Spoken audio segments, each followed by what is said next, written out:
India के पास environment को protect करने के लिए लॉ की कमी नहीं है। एक्चुअली अगर आप फिर बुक देखें तो इंडिया दुनिया के स्ट्रॉन्गेस्ट एनवायरमेंटल लॉज बना चुका है। जैसे wild life protection act 1972, forest conservation act 1980, environmental protection act 1986।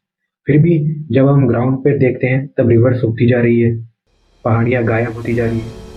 The real question is, how far is India willing to push a fragile landscape for development? Cities pollution trap बनते जा रही है। News coming in at this hour from the national capital, while Delhi continues to breathe toxic air.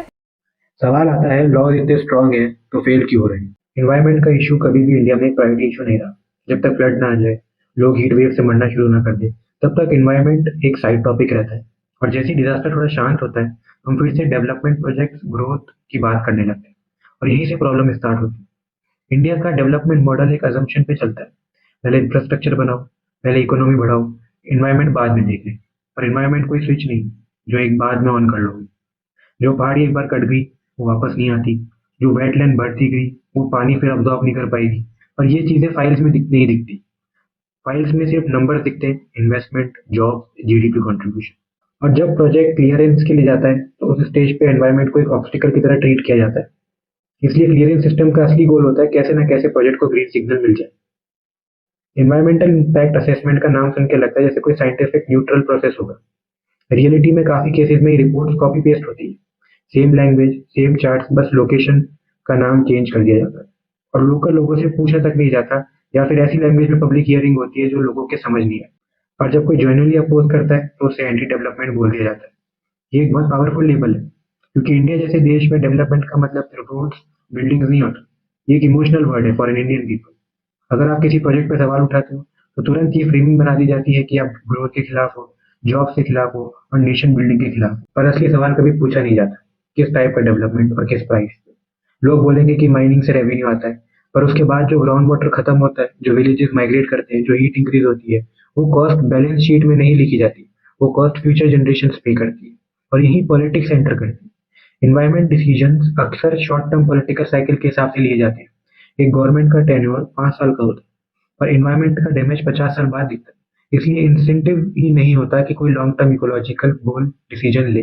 Global level पर India climate change को सिर्फ एक environmental issue नहीं मानता, बल्कि जस्टिस का इशू मानता है।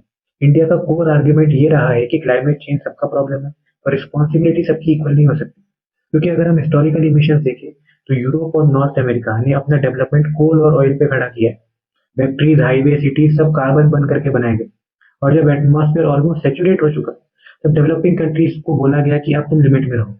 इंडिया यहीं पे बोलता है you policy. India international platforms पे बार बार ये कीवर्ड यूज करता है, climate justice, equity, common but differentiated responsibilities. मतलब डेवलप कंट्रीज को ज्यादा कट करना चाहिए, उनको टेक्नोलॉजी शेयर करनी चाहिए, और क्लाइमेट फाइनेंस देना चाहिए, चैरिटी के लिए नहीं, रिस्पॉन्सिबिलिटी के लिए।